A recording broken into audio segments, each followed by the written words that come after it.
/28 मराठीमध्ये आपले स्वागत आहे। आजच्या मोठ्या बातम्यांबद्दल बोलूया।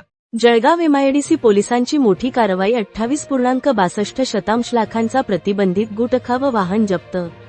जळगाव जिल्ह्यात अवैध व्यवसायांविरोधात सुरू असलेल्या विशेष मोहिमेअंतर्गत एमआयडीसी पोलिसांनी धडक कारवाई करत महाराष्ट्रात विक्री, वाहतूक व साठवणुकीस प्रतिबंधित असलेला गुटखा आणि मालवाहू वाहन असा एकूण 28,62,600 रुपयांचा मुद्देमाल जप्त केला आहे।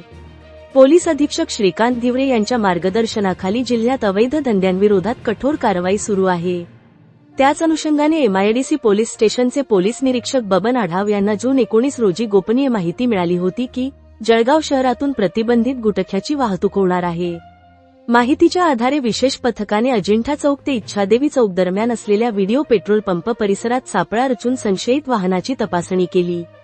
तपासणीदरम्यान महिंद्रा बोलेरो पिकअप क्रमांक MH19CX3260 या वाहनातून महाराष्ट्र शासनाने प्रतिबंधित केलेला विमसह विविध प्रकारचा गुटखा आणि पानमसाला आढळून आला।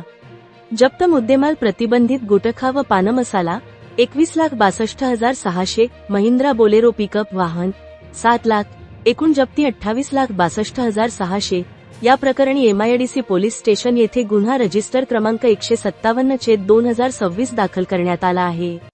आरोपी वाहन चालक जोगेंद्र भिका पाटील राहणार फुलपाट, तालुका धरणगाव, जिल्हा जळगाव यास ताब्यात घेण्यात आले असून पुढील तपास पोलीस उपनिरीक्षक चंद्रकांत धनके करीत आहेत।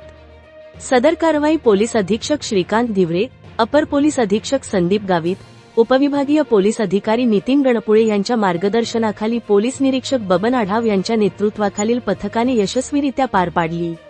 जिल्ह्यात अवैध गुटखा विक्री व वाहतुकीविरोधात पोलिसांची मोहीम अधिक तीव्र करण्यात आली असून अशा बेकायदेशीर व्यवसायांवर कठोर कारवाई सुरूच राहणार असल्याचा इशारा पोलीस प्रशासनाने दिला आहे।